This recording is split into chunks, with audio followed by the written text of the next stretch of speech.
inama y'umunsi y'abashakanye, kugeranwa n'imiryango mwashatsemo. Ni gute nashobora kubwira umugabo wanjye kureka gukomeza gufata ubutunzi bw'ababyeyi banjye yarangiza akabugereranya n'ubw'ababyeyi be? Basobukwe rero baguhaye impano nziza cyane cyangwa se ihenze nanone.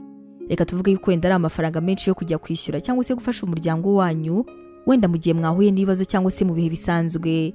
None se bigenda bite iyo ababyeyi bawe badashobora guhuza cyangwa se kunganya umusanzu n'ibyo kwa sobukwe batanze? Ubyitwara mute mu gihe uwo mwashakanye arimo aragereranya ababyeyi bawe hamwe nawe mu bijyanye n'ubukungu?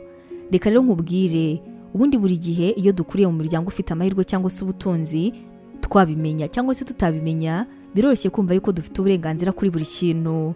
Abantu bakuriye muri bene iyi miryango babumva yuko buri wese aba afite ubushobozi cyangwa se ko yatanga ibyiza nk'ibyo runaka bayabashije gutanga. Birashoboka rero ko umuryango wo mwashakanye wari ufite ibirenze ibyo bari bakeneye mu bihe byose babashije kubaho. Birashoboka yuko bari bafite ubutunzi, birashoboka ko bari bafite amazu meza n'amafaranga n'ibindi.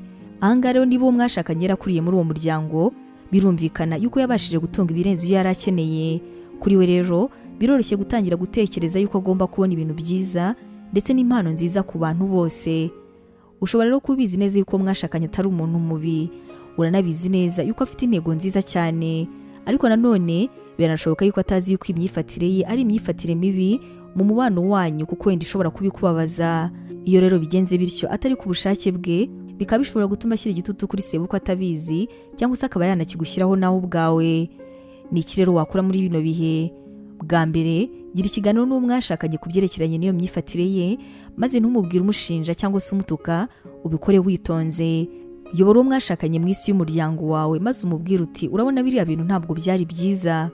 Mu bisanzwe rero wakoresha nk'ijanisha ukamubwira uti urabona data umbyara yahembwaga 1% by'umushahara w'umuryango wawe. Mwereka amafoto ndetse n'ibindi nk'ibyo biribuze kumwereka yuko umuryango wawe utandukanye n'umuryango we cyane. Ibi ngibi rero biribuze kuza kumufasha kwirinda ya magambo yavugaga cyangwa se kwakugereranya imiryango, kuko aba yamaze kubona yuko umuryango we utandukanye n'uwanyu. We n'uwo mwashakanye se mwigeze mutongana mupfa ibijyanye n'impano kwa sobukwe babahaye? Turaza kwishimira kubona igitekerezo cyawe. Imana iguha umugisha. Ubu butumwa mwabuteguriye kandi mwabugizwagaho na Nibintije Evangelical Ministries International, ariyo magambo ahinnye izwi nka NEMI. Waba utekereza ko wahamagariwe gukora umurimo w'Imana? Wifuza inyigisho nyinshi se zisohoka buri munsi zagufasha mu buzima bwawe kandi zikagukomeza mu bibazo? Wumva wifuza kwiga teolojiya, ukamenya ijambo ry'Imana, intwaro yagufasha mu buzima? Duhereye kuri kino kibazo cya nyuma, niba igisubizo cyawe ari yego, ngufitiye inkuru nziza cyane. Tugufitiye ishuri ryiza rya teolojiya kandi wigira ku buntu. Mu ishuri ryacu harimo porogaramu zitandukanye zirimo nka Pastoral Studies. Ubu ngubu akaba ari uburyo wakwiga kuba umuvugabutumwa mwiza cyane. Tugufitiye kandi Biblical Studies, iguha amasomo atandukanye ajyanye na Bibiliya. Uzanasanga kandi Christian Counseling, zikaba ari inama za Gikristo zizagufasha mu buzima bwawe kandi zigagukomereza umutima.